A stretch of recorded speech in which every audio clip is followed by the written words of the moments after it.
Greetings, everybody. This is Leviathan here, and today, the first thing at the top, do not complete this week's Challenge Rift until the season starts this Friday. Season is going to start July 3rd, this coming Friday, and that is when you will want to go in, do the Challenge Rift, get it completed, kill the Rift Guardian, and that will grant you your juicy Challenge Rift cash, which has all the stuff in it that you want to get a really quick start at the season. You'll be able to upgrade one rare to legendary with the DBs that you get in there and the crafting materials, and that can make a big difference for a lot of classes. You can cube that legendary power. This also gives you the materials necessary and the gold necessary. Upgrade your blacksmith all the way, and be able to make that level 70 weapon to a reduced one that you can use as early as level 40. So this is why the challenge rift thing is always so important, and that's why you really don't want, you can go in and practice it. I'm going to show you guys exactly the route that I've taken. This is a super easy one for the Americas. Someone up there likes us because this one is super streamlined. But just keep in mind that, like, you can practice right now, just don't make the error of killing the Rift Guardian. You're gonna feel so bad. So what we have in front of us is a challenge rift, and it's a wizard this week, and it's a channeling build, and someone just made it good enough. Like, it's a GR45. It's like almost someone was practicing their GR45 with no set stuff, except they actually would have been disqualified because they have a set piece here. So it wouldn't have worked for that conquest, by the way. But they have everything, like the cube has a death wish in it and things like that. You have a flavor of time for longer pylons. You've got your etch sigil here. And a mantle of channeling to boost your damage as well. And then you have some nice gems too. So you actually have a molten wildebeest, gives you a shield, and then you regen if you take any damage. You've got the legacy of dreams at a decent level here for some good power output. And then you have a esoteric, which actually gives you defense. This is one of those builds that actually you aren't afraid of being one shot. Don't even need to rearrange the skills, although it's worth mentioning that as long as you have this skill window open for challenge rifts, you can maneuver the skills around. You just left click on them and you say, hey, I want to electrocute in that slot instead, and put familiar here. For this one, I actually like where all the skills are. And the only thing to keep in mind is that you have energy armor and familiar. And you just want to start these as soon as the rift starts up. Just hit those. And then otherwise, you're just going to disintegrate everything. And that's it. And there's plenty of pylons and stuff. So without further ado, I'll just go ahead and show you the route. I've done this once so far. And I feel like this is actually one where it's like impossible to lose. Because it's so easy. You have power. The rift isn't hard. You know, you actually won't fall over if any of these enemies hit you. But it's going to be so hard for them to hit you. You know, your other skills get auto cast for you, so you can manually cast like a black hole if you wanted to, but there's really no reason to. Just let everything run towards you, and then disintegrate it down.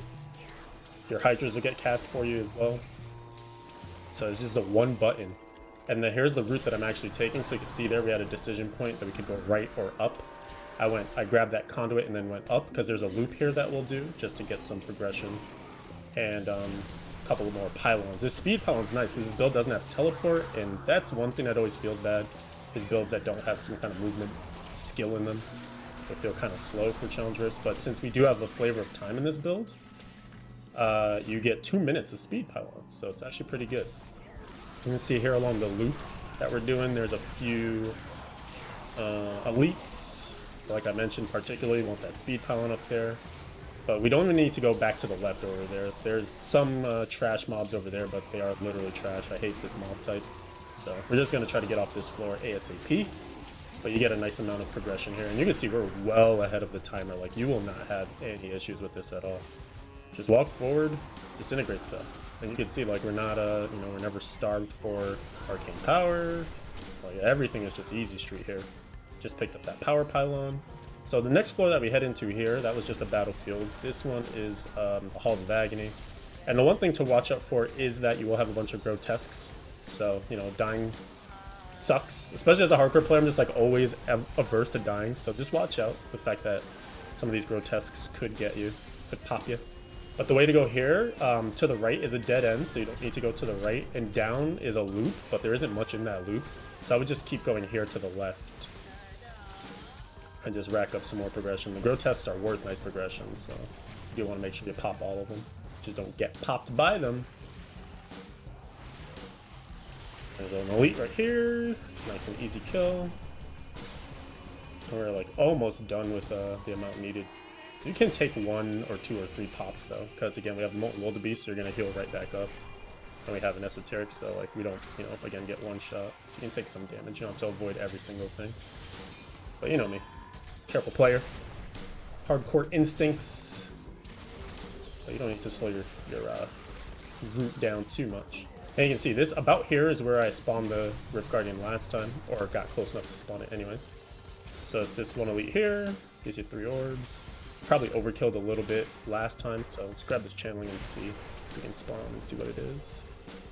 I'm just a little wary because we have a Hydra, and I don't want the Hydra to start spitting at the Guardian. I'm gonna wait for the Hydra to go away. I'll get this last bit of progression with, okay. Hydra's still there, actually. We're gonna leave. Okay, it's Vesalius. And we successfully did it. Whew. We got out of there before the Hydra decided to start attacking Vesalius. So it's Vesalius. With that, it shouldn't matter anyways. You're just gonna, he's annoying, but you'll just keep disintegrating and you'll be able to kill him. No problem. So that's that one, guys. It's that simple. You can definitely go in, practice, but you don't really need to practice it. Battlefields plays itself. The Halls of Agony plays itself. Lots of pylons. Good stuff. Should make for a great start. And I'll be starting the season this coming Friday, like I said. Be trying to aim for high rankings on the Conquest. I'll be playing groups. I'll be playing hardcore. I'll be starting with Tuba Hero, Mogul Mama, and her husband. And I guess that's all there is to report. So if you have any questions or things you want to know about, feel free to hop into the comments. Let me know. I will just be around. Probably put out a few more videos for the channel before this week is up. Otherwise, I'll see you on Friday. Make sure you follow the stream. It's right above there. Twitch.tv/Leviathan111. You want to make sure you don't miss the season opener. It's always a blast. It's always a fun time. So until the next video, everybody, have a great day. Thanks for watching this one. Adios for now.